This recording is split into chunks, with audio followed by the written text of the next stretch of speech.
یہ محرم الحرام کا مہینہ ہے۔ اس مہینے کے اندر اہل بیت کے تذکرے کیے اور سنے جاتے ہیں اور اللہ تعالیٰ کی رحمتوں کو سمیٹا جاتا ہے، اس لیے کہ آپ صلی اللہ علیہ وسلم اللہ تعالیٰ کو بہت زیادہ محبوب ہیں، اور آپ صلی اللہ علیہ وسلم کا خاندان بھی، گھر والے بھی اللہ تبارک و تعالیٰ کو بہت ہی محبوب ہیں۔ اسی لیے اللہ تبارک و تعالیٰ نے جنت کی سرداری بھی اسی خاندان کو دے دی کہ جنت کے نوجوانوں کے سردار حضرت حسن اور حضرت حسین رضی اللہ تعالی عنہما، اور جنت کی عورتوں کی سردار حضرت فاطمہ رضی اللہ تعالی عنہا۔ تو اس مہینے کے اندر کربلا کا واقعہ پیش آیا، جس میں اہل بیت کے 21 افراد تقریباً شہید ہوئے۔ تو اہل بیت کے جو اتنے زیادہ افراد شہید ہوئے، تو ان میں سے صرف حضرت حسین رضی اللہ تعالی عنہ کا تذکرہ کیا جاتا ہے، باقیوں کا نہیں کیا جاتا، جبکہ حضرت علی رضی اللہ تعالی عنہ کے 9 بیٹے شہید ہوئے ہیں اس میں، اور حضرت علی رضی اللہ تعالی عنہ کے 9 بیٹے واقعہ کربلا کے اندر شہید ہوئے۔ ان کا تذکرہ اس لیے نہیں کیا جاتا کہ ان کے بیٹوں کے اندر ابو بکر نام بھی آتا ہے، ان کے بیٹوں کے اندر ایک نام عمر بھی آتا ہے، ان کے بیٹوں کے اندر ایک نام عثمان بھی آتا ہے۔ تو جب حضرت علی کے سارے بیٹوں کا تذکرہ ہوگا تو پھر دوسرے صحابہ کے بھی نام آئیں گے، تو پھر ان سے دشمنی کیسے پالی جا سکے گی؟ تو اس لیے معاشرے کے اندر صرف حضرت حسین رضی اللہ تعالی عنہ کا تذکرہ کیا جاتا ہے۔ حضرت علی رضی اللہ تعالی عنہ کے پہلے بیٹے محمد الاوسط تھے، اور دوسرے بیٹے جعفر تھے، اور تیسرے بیٹے جو شہید ہوئے وہ ابو بکر ہیں، اور پھر عمر ہیں، پھر عثمان ہیں، پھر عبداللہ ہیں، پھر عبید اللہ ہیں، اور پھر حضرت علی رضی اللہ تعالیٰ عنہ کے بیٹے غازی عباس علمدار ہیں، پھر 9ویں نمبر پر حضرت علی رضی اللہ تعالیٰ عنہ کے بیٹے حضرت حسین رضی اللہ تعالیٰ عنہ ہیں۔ تو یہ سارے حضرت علی کے بیٹے ہیں۔ چونکہ معاشرے کے اندر یہ بتلایا جاتا ہے نعوذ باللہ کفر کی طرف سے کہ صحابہ کرام کی آپس کے اندر مخالفتیں تھیں، دشمنیاں تھیں، اور حضرت عمر، حضرت ابو بکر، حضرت عثمان رضی اللہ تعالیٰ عنہ کو برا بھلا کہا جاتا ہے، تو اس لیے پھر یہ نہیں بتایا جاتا کہ حضرت علی رضی اللہ تعالیٰ عنہ کے اور کون سے بیٹے شہید ہوئے۔ تو اس لیے اہل سنت والجماعت اور ہم مسلمان سارے اہل بیت کے گھرانے کے جتنے لوگ تھے اور جتنے شہید ہوئے، ہم سب کا احترام کرنے والے ہیں، سب کا حیا کرنے والے ہیں۔ اور اس سے ہمیں یہ بات معلوم ہوتی ہے کہ صحابہ کرام کی آپس میں کس قدر محبت تھی۔ اور پھر حضرت حسین رضی اللہ تعالی عنہ کے 3 بیٹے اس کے اندر شامل تھے، اور ان میں سے 2 بیٹے شہید ہوئے۔ ایک بیٹے جو محمد الاوسط تھے، جن کو امام زین العابدین کہا جاتا ہے، وہ بچے، وہ غازی ہوئے، دوسرے 2 شہید ہوئے۔ اور حضرت امام زین العابدین رحمۃ اللہ علیہ کی جو والدہ تھی، وہ شہر بانو تھی، جو کہ ایران کے بادشاہ کی بیٹی تھی، اور وہ جب قید ہو کر آئیں تو حضرت عمر رضی اللہ تعالی عنہ نے اس کا نکاح حضرت حسین رضی اللہ تعالی عنہ سے کروایا، کہ جب ایران کے بادشاہ کی بیٹی شہر بانو جب قید ہو کے آئی مال غنیمت کے اندر، اور ایران کے بادشاہ کا دوسرا بھی ساز و سامان آیا، تو صحابہ کرام دیکھ رہے تھے کہ حضرت عمر رضی اللہ تعالی عنہ یہ ایران کے بادشاہ کی بیٹی شہزادی کا نکاح کس سے کرتے ہیں؟ فرمایا کہ میں اس شہزادی کا نکاح شہزادے سے ہی کروں گا۔ اور لوگوں کے ذہن کے اندر یہ تھا کہ شاید حضرت عمر رضی اللہ تعالی عنہ اپنے بیٹے حضرت عبداللہ بن عمر کے ساتھ اس کا نکاح فرما دیں گے، اس لیے کہ وہ امیر المؤمنین کے بیٹے ہیں۔ لیکن جب موقع آیا تو فرمایا کہ سیدنا حسین رضی اللہ تعالی عنہ کہاں ہیں؟ فرمایا کہ وہ شہزادے ہیں، شہزادی میں شہزادے کو دوں گا۔ تو صحابہ کرام کا اس قدر آپس کے اندر پیار تھا اور محبت تھی، تو اس لیے سارے صحابہ کرام کا اور میدان کربلا میں سارے شہداء کا احترام کرنا اور ان کا حیا کرنا، ان کا تذکرہ کرنا، یہ ہمارا حق بنتا ہے۔ پھر حضرت حسین رضی اللہ تعالیٰ عنہ کس قدر عبادت کے اندر آگے بڑھے ہوئے تھے اور کس قدر دین کی تڑپ اور دین کا جذبہ رکھنے والے تھے حضرت حسن اور حضرت حسین رضی اللہ تعالیٰ عنہ۔ ہم دیکھیں کہ ایک مرتبہ حضرت حسن اور حضرت حسین رضی اللہ تعالیٰ عنہ تشریف فرما ہیں، باہر کہیں سفر پر ہیں، تو دیکھا کہ ایک بوڑھے میاں ہیں، انہوں نے وضو کیا اور وضو بھی صحیح اچھے طریقے سے نہیں کیا، اور پھر جب نماز پڑھی تو نماز بھی اچھے طریقے سے نہیں پڑھی، نماز کے آداب کا خیال نہیں رکھا۔ تو ان حضرات نے سوچا کہ اگر ہم انہیں کہیں گے کہ ہم تمہیں نماز اور وضو سکھاتے ہیں، یہ کہیں ناراض نہ ہوں، تو ان حضرات نے شہزادوں نے یہ کیا کہ ان سے جا کر کہنے لگے کہ آپ ہم سے عمر کے اندر بہت بڑے ہیں، آپ ہم سے عمر کے اندر بڑے ہیں، آپ کو ہم اپنا بڑا تصور کرتے ہیں، لہٰذا ہم آپ کو وضو کر کے دکھاتے ہیں، نماز پڑھ کے دکھاتے ہیں، آپ دیکھیے کہ ہماری نماز ہمارا وضو سنت کے مطابق ہے یا نہیں ہے۔ پھر ان دونوں نے، حضرت حسن رضی اللہ تعالیٰ عنہ نے، حضرت حسین رضی اللہ تعالیٰ عنہ نے سنت کے مطابق وضو کیا اور سنت کے مطابق نماز پڑھی۔ جب سنت کے مطابق وضو کر کے دکھایا، نماز پڑھ کے دکھائی، تو وہ بوڑھے میاں سمجھ گئے کہ یہ کیا چاہتے ہیں، یہ تو اچھے طریقے سے مجھے نماز اور وضو سمجھانا چاہتے تھے۔ تو وہ فوراً انہوں نے وضو اور نماز ان سے سیکھی، یعنی دین کا جذبہ، دین کی فکر کہ لوگوں کے اندر دین کیسے عام ہو جائے اور لوگوں کی نمازیں، لوگوں کے وضو، لوگوں کی پوری زندگی کس طرح سنت کے مطابق ہو جائے، اس قدر وہ جذبہ رکھنے والے تھے۔ اور عاجزی انکساری ان کے اندر اس قدر زیادہ تھی کہ حضرت حسین رضی اللہ تعالیٰ عنہ کی ان کے باپ شریک بھائی جن کا نام محمد تھا، ان سے کوئی تلخ کلامی ہو گئی، تو حضرت علی رضی اللہ تعالیٰ عنہ کے ایک بیٹے حضرت حسین ہیں اور دوسرے بیٹے محمد ہیں جو کسی اور اہلیہ سے تھے، حضرت فاطمہ سے نہیں تھے۔ تو جب ان دونوں کے اندر تلخ کلامی ہو گئی تو ان حضرت علی کے جو دوسرے بیٹے تھے محمد، انہوں نے گھر جا کر خط لکھا حضرت حسین رضی اللہ تعالیٰ عنہ کو، فرمایا کہ ہم دونوں کے درمیان تلخ کلامی ہو گئی تھی،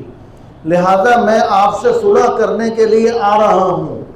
لہذا میں یہ سمجھتا ہوں کہ یہ صلح کرنے کے اندر پہل کرنا یہ بہت بڑا فضیلت کا کام ہے، اور یہ فضیلت کے کام کا میں آپ کو زیادہ مستحق سمجھتا ہوں۔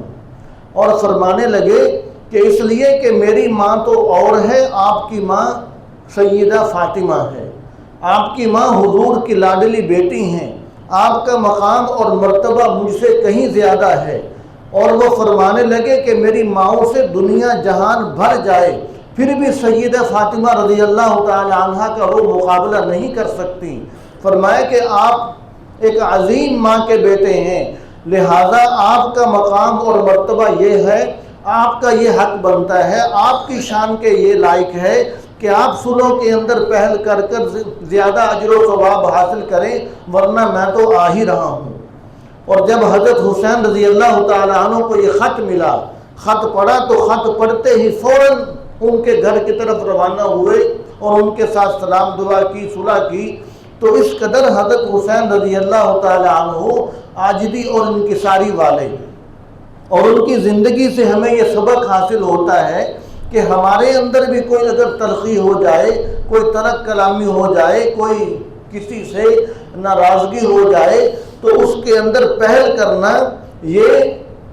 عظیم لوگوں کا کام ہے، یہ عظیم لوگوں کا کام ہے۔ جس طرح آپ صلی اللہ علیہ وسلم نے ارشاد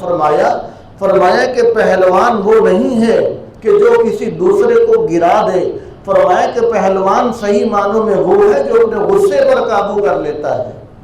فرمایا کہ جو اپنے غصے پر قابو کر لیتا ہے صحیح معنوں میں پہلوان وہ ہے۔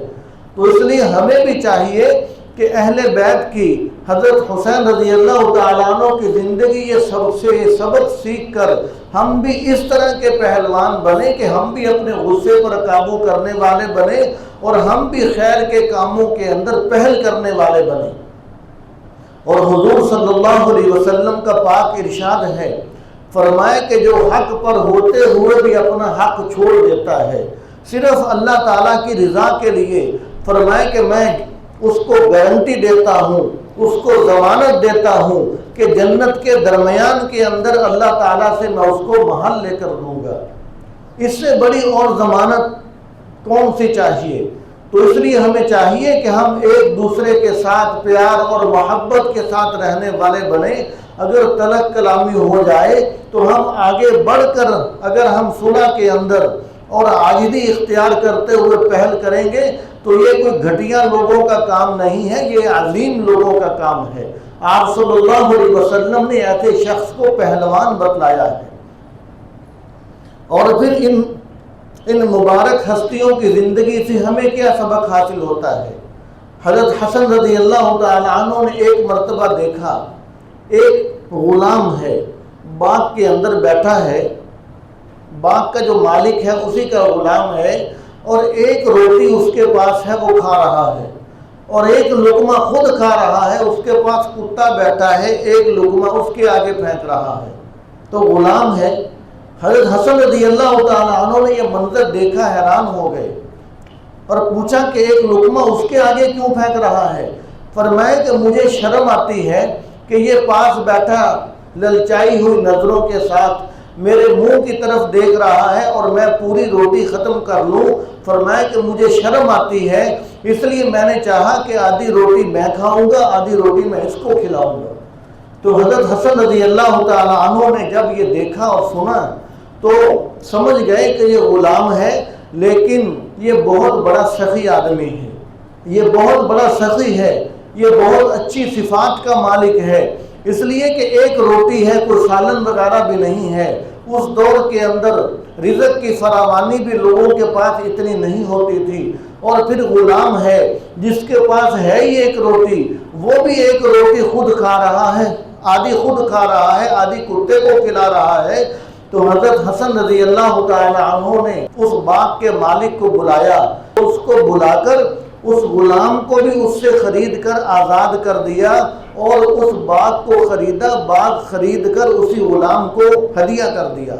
فرمایا کہ یہ باغ اب تیرا ہے، اب تو آزاد ہے، پہلے اس باغ کا مالک کوئی اور تھا، اب اس باغ کا مالک تو ہے، اس لیے کہ تیرے اندر اچھی صفات ہیں، لہذا میں تو تلاش کر رہا تھا کہ کون اچھی صفات والا ہو، کون سخی آدمی ہے ہو کہ اس پر خیرات کی جائے، اس کو صدقہ دیا جائے۔ تو ہمیں ان کی زندگی سے یہ سبق حاصل ہوتا ہے۔ تو ہمیں چاہیے کہ اہل بیت کی زندگی سے ہمیں زیادہ سے زیادہ اچھے سبق حاصل کر کے ان کی سیرت کو ہمیں اپنانا چاہیے۔ جس طرح وہ عبادات کرنے والے تھے، اچھے اخلاق والے تھے، عاجزی انکساری کرنے والے تھے، کثرت سے نوافل پڑھنے والے تھے، کثرت سے تلاوت کرنے والے تھے، تو ہمیں بھی ان کی سیرت کا یہ پہلو اپنانا چاہیے۔ اور دوسری اہم بات یہ کہ آپ صلی اللہ علیہ وسلم نے جہاں پر بھی حضرت حسین رضی اللہ تعالیٰ عنہ کی فضیلت بیان فرمائی، اکثر عموماً وہاں پر حضرت حسن رضی اللہ تعالیٰ عنہ کی بھی فضیلت بیان فرمائی۔ تو ہم دیکھیں کہ معاشرے کے اندر حضرت حسین رضی اللہ تعالیٰ عنہ کا تذکرہ تو کثرت سے کیا اور سنا جاتا ہے، کرنا چاہیے، سننا چاہیے، عبادت ہے، ثواب ہے، اللہ تعالیٰ کی رحمتیں متوجہ ہوتی ہیں، نازل ہوتی ہیں، لیکن حضرت حسن رضی اللہ تعالیٰ عنہ کا تذکرہ بہت کم کیا جاتا ہے۔ اس کی وجہ کیا ہے؟ اس کی وجہ یہ ہے کہ حضرت حسن رضی اللہ تعالیٰ عنہ نے حضرت معاویہ رضی اللہ تعالیٰ عنہ کے ساتھ صلح کی تھی.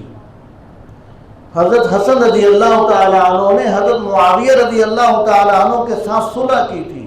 تو یہ ان کو سزا دی جاتی ہے کہ حضرت حسن رضی اللہ تعالیٰ عنہ کا تذکرہ بہت کم سنا جاتا ہے، بہت کم کیا جاتا ہے، اور ان کے اندر بھی جو اچھائیاں اور خوبیاں تھیں وہ بہت کم بیان کی جاتی ہیں، صرف اس وجہ سے کہ انہوں نے حضرت معاویہ رضی اللہ تعالیٰ عنہ کے ساتھ صلح کیوں کی. بھئی وہ جو حضور صلی اللہ علیہ وسلم کے نواسے ہیں، وہ معاملات کو بہتر جانتے ہیں. آج 1450 سال گزرنے کے بعد ہم اس دور کے معاملات کو بہتر جانتے ہیں. وہ آپس کے اندر ایک دوسرے کا احترام کرنے والے حضرت معاویہ رضی اللہ تعالیٰ عنہ جو کاتب وحی ہیں، اگر ان پر آپ صلی اللہ علیہ وسلم کو اعتماد نہ ہوتا تو آپ صلی اللہ علیہ وسلم قرآن پاک اور وحی ان سے کیوں لکھواتے؟ ان سے وحی لکھوائی، اور بہت زیادہ احادیث ہیں جو آپ صلی اللہ علیہ وسلم نے حضرت معاویہ رضی اللہ تعالیٰ عنہ کی شان میں ارشاد فرمائی. تو حضرت حسن رضی اللہ تعالیٰ عنہ نے حضرت معاویہ رضی اللہ تعالیٰ عنہ کے ساتھ صلح کی. اس وجہ سے حضرت حسن رضی اللہ تعالیٰ عنہ کا تذکرہ بہت کم کیا جاتا ہے. یہ بہت بڑی زیادتی ہے، اس لیے کہ آپ دیکھیں کہ جس طرح حضرت حسین رضی اللہ تعالیٰ عنہ حضور کے نواسے ہیں، حضرت حسن بھی ویسے ہی حضور کے نواسے ہیں. جس طرح حضرت حسین حضرت فاطمہ رضی اللہ تعالیٰ عنہ کے بیٹے ہیں، حضرت حسن بھی حضرت فاطمہ رضی اللہ تعالیٰ عنہ کے بیٹے ہیں. آپ صلی اللہ علیہ وسلم نے فرمایا الحسن والحسین سیدا شباب اہل الجنہ. حضرت حسن کا نام پہلے ارشاد فرمایا کہ حسن بھی اور حسین بھی، فرمایا کہ یہ دونوں جنت کے نوجوانوں کے سردار ہیں. فرمایا کہ یہ دونوں جنت کے نوجوانوں کے سردار ہیں. اور اگر حضرت حسین رضی اللہ تعالیٰ عنہ شہید ہوئے ہیں تو حضرت حسن رضی اللہ تعالیٰ عنہ بھی شہید ہوئے ہیں. حضرت حسن رضی اللہ تعالیٰ عنہ کو زہر دیا گیا اور زہر کی وجہ سے ان کی موت واقع ہوئی. اور اس پر امت کا اتفاق ہے کہ اگر کسی کو زہر دیا جائے، کوئی دشمن اسلام زہر دیتا ہے اور زہر کی وجہ سے موت واقع ہو جاتی ہے تو وہ بھی شہادت ہے. اور یہی وجہ ہے کہ حضور صلی اللہ علیہ وسلم حضرت حسین رضی اللہ تعالیٰ عنہ کو ان کی گردن سے چوما کرتے تھے اور حضرت حسن رضی اللہ تعالیٰ عنہ کو ان کے پیٹ سے چوما کرتے تھے. اس لیے کہ حضور کو بتلا دیا گیا تھا کہ آپ کے جو نواسے حسین ہیں ان کو گردن سے شہید کیا جائے گا، اور آپ کے جو بیٹے حسن ہیں ان کو پیٹ سے شہید کیا جائے گا. تو اس لیے حضرت حسین رضی اللہ تعالیٰ عنہ اور حضرت حسن رضی اللہ تعالیٰ عنہ دونوں بھائی ہیں، دونوں حضرت فاطمہ رضی اللہ تعالیٰ عنہ کے بیٹے ہیں. اور پھر حضرت حسن رضی اللہ تعالیٰ عنہ تو بڑے بھائی ہیں. آج بھی معاشرے کے اندر یہی کہا جاتا ہے کہ بڑا بھائی تو باپ کی جگہ پر ہوتا ہے، بڑا بھائی تو باپ کی جگہ پر ہوتا ہے. حضرت حسن رضی اللہ تعالیٰ عنہ بڑے بھائی ہیں، حضرت حسین رضی اللہ تعالیٰ عنہ کی وہ باپ کی جگہ پر ہیں. اور حضرت حسین رضی اللہ تعالیٰ عنہ نے حضرت حسن کے ہاتھ پر بیعت کی ہوئی ہے. اور جو مرید ہوتا ہے اس سے زیادہ مرتبہ اس کا ہوتا ہے کہ جو اس کا شیخ ہو، جو اس کا بڑا ہو. حضرت حسین رضی اللہ تعالیٰ عنہ نے حضرت حسن کے ہاتھ پر بیعت کی ہے. اور پھر حضرت حسین رضی اللہ تعالیٰ عنہ حضرت حسن کے پیچھے نمازیں پڑھتے رہیں. حضرت حسن امام رہے اور حضرت حسین رضی اللہ تعالیٰ عنہ ان کے پیچھے نمازیں پڑھتے رہے ہیں. تو اس لیے حضرت حسن رضی اللہ تعالیٰ عنہ کے مقام اور مرتبے کو نہ بیان کرنا یہ بھی زیادتی ہے. اور حضور صلی اللہ علیہ وسلم نے جس طرح حضرت حسین رضی اللہ تعالیٰ عنہ کو خود گھٹی دی، جس طرح سیدنا حسین رضی اللہ تعالیٰ عنہ کے کان کے اندر خود اذان پڑی، تو ایسے ہی حضرت حسن رضی اللہ تعالیٰ عنہ کو بھی آپ صلی اللہ علیہ وسلم نے خود گھٹی دی ہے. اور حضرت حسن رضی اللہ تعالیٰ عنہ کے کان کے اندر بھی نبی کریم صلی اللہ علیہ وسلم نے خود اذان پڑھی ہے. تو اس لیے چاہیے کہ جس طرح ہم حضرت حسین رضی اللہ تعالیٰ عنہ کا تذکرہ کرتے اور سنتے ہیں، ایسے ہی حضرت حسن رضی اللہ تعالیٰ عنہ کو مقام اور مرتبہ دینا چاہیے اور ان کا تذکرہ بھی کرنا اور سننا چاہیے۔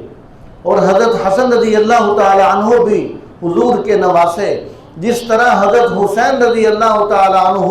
حضور کی پشت پر سوار ہوتے تھے، حضور کی گردن پر سوار ہوتے تھے، آپ صلی اللہ علیہ وسلم کے ساتھ لاڈ پیار کیا کرتے تھے، یہ سارے لاڈ پیار کرنے والے حضرت حسن رضی اللہ تعالیٰ عنہ بھی ہیں۔ یہ سارے لاڈ پیار کرنے والے حضرت حسن رضی اللہ تعالیٰ عنہ بھی ہیں۔ تو اس لیے اہل سنت والجماعت کا موقف یہی ہے، اور ہمیں یہی چاہیے کہ ہم سارے صحابہ سے اور سارے اہل بیت سے، جو بھی نبی کریم صلی اللہ علیہ وسلم کے گھر والے ہیں، ہم سب کا احترام کرنے والے بنیں، ہم سب کا حیا کرنے والے بنیں، ہم سب کا احترام اور حیا کرنے والے بنیں۔ اس کے اندر ہماری کامیابی ہے۔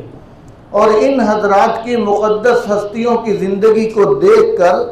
ہمیں چاہیے کہ ان کی زندگیوں سے سبق حاصل کر کے ہم خود بہت زیادہ ہم نیکی کے راستے پر گامزن ہو سکتے ہیں۔